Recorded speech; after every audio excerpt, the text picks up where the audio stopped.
Celebrar, sempre é bom a gente lembrar, celebrar a vida dos santos, né? Porque os santos constituem para nós também um modelo a ser vivido. E até porque nós temos que ter sempre presente que a santidade, ela é um desígnio que Deus tem para todos nós. Deus nos fez para sermos santos. Então o pecado, ele é uma contradição. Deus, quando nos criou, Deus não nos fez nem para a morte, nem para a dor, nem para as misérias, muito menos para o pecado. Com a entrada da desobediência e do pecado, né?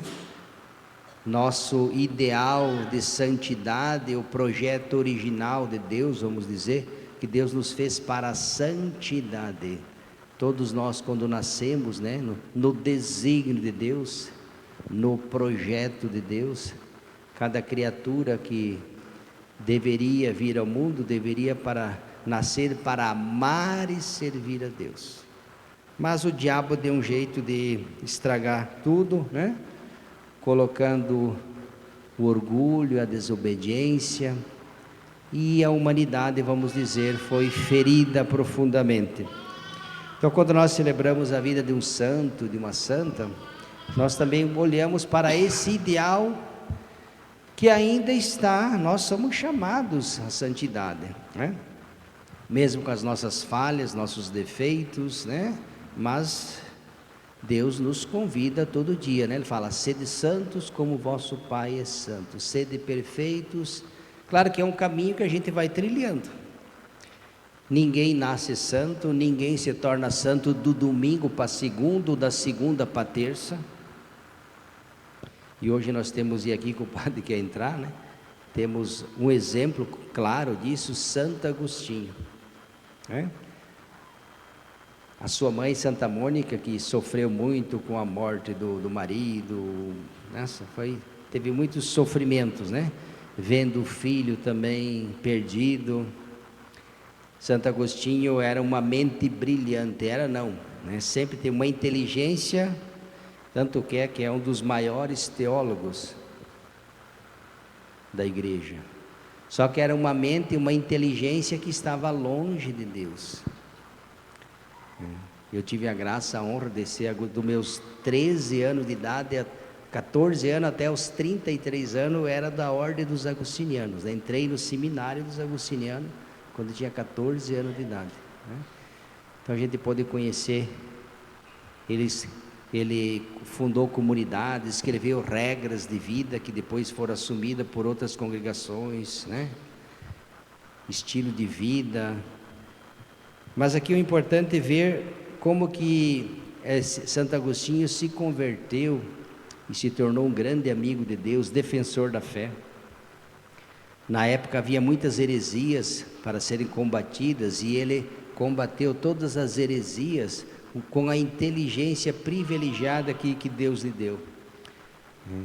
Todos os lugares chamava Agostinho para lecionar nas melhores faculdades, por causa da sua oratória.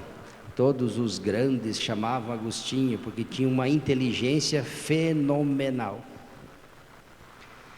E ele ia na missa, não tanto, sabe por quê? Para ouvir a homilia de Santo Ambrósio.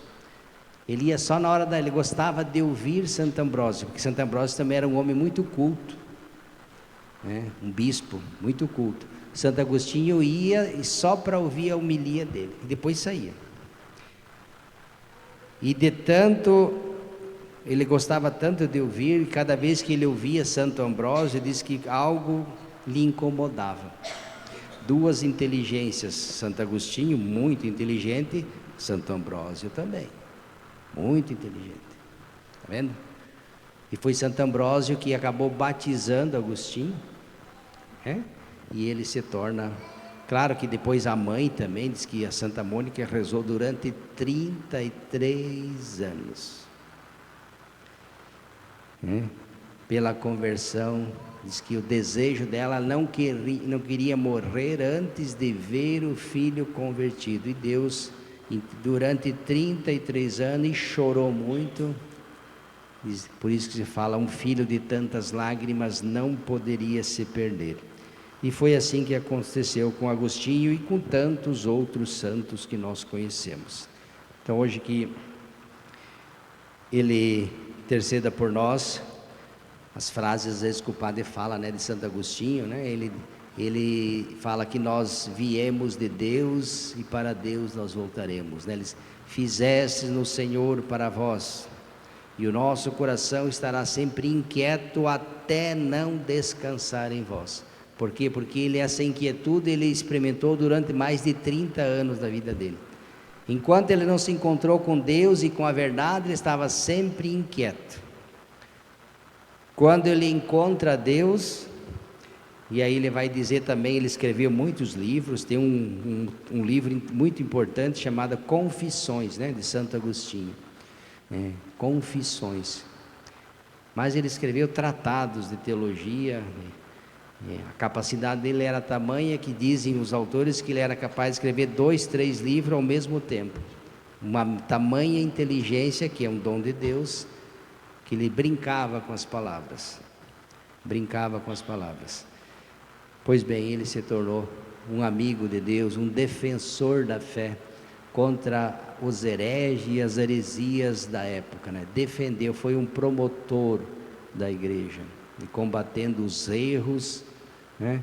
Usando a inteligência que até então estava longe de Deus, colocando a serviço da igreja e da evangelização. Se converteu também graças à mãe, principalmente, e também por uma influência muito forte de Santo Ambrósio, né? Um grande bispo, a qual ele gostava de ouvir ele falar, e se tornou este grande santo que nós hoje veneramos. Então que Deus nos ilumine, que os santos constituam para nós, todos nós temos nossos santos e santas, né? Vamos olhar as suas virtudes. Foram pessoas que também trilharam um caminho, né? Fizeram a experiência do pecado. Santo Agostinho também, antes de se converter, foi um grande pecador, né? Você fala até dos pecadores foi grande, mas dos santos foi o maior de todos, né? A graça de Deus é capaz de transformar a nossa vida, quando a gente se encontra com a verdade. E ele vivia buscando a verdade, o que é a verdade e aonde ela está. Procurou nos livros, na filosofia, na teologia, nos prazeres, na riqueza, porque tudo isso ele experimentou, né? E não encontrava. Quando ele encontrou Deus, diz, quando eu encontrei Deus, mas eu buscava fora de mim aquele que sempre estava dentro de mim e comigo. Buscava nas criaturas, nos prazeres, nas honras, e nunca encontrei, porque eu buscava fora aquele que sempre esteve dentro de mim. Quando ele voltou para dentro de si, diz, eu encontrei dentro de mim aquele que eu sempre busquei fora. Por isso eu nunca encontrei, porque procurava no lugar errado. Ele sempre esteve comigo, eu é que não. Então que ele nos ensine também a buscar Deus dentro de cada um de nós, né? Muitas vezes a gente não encontra Deus porque a gente encontra nos lugares onde vai ser muito difícil encontrá-lo. Deus habita no coração de cada um de nós. Deus está dentro de nós. Voltemos para nós, né, e busquemos Deus que está ali todos os dias, como ele fez, né? Volta para dentro, volta para si, volta para Deus. E ele acabou fazendo todo esse itinerário, e hoje recebe as honras da igreja e de todos nós, e da sua mãe também, que foi celebrado ontem, né? Santa Mônica, ontem a mãe santa e hoje o filho. Olha que maravilha, né? Até eu brinquei com a mãe, viu, a mãe, eu não sou santo ainda, porque a mãe ainda não foi santa, mas ela deu risada, né? Dizendo, porque você não me obedeceu, senão... Mas tá bem, então que Deus abençoe a nós, a nossa comunidade, a nossa paróquia, né? e também Santo Agostinho interceda por cada um de nós. Louvado seja nosso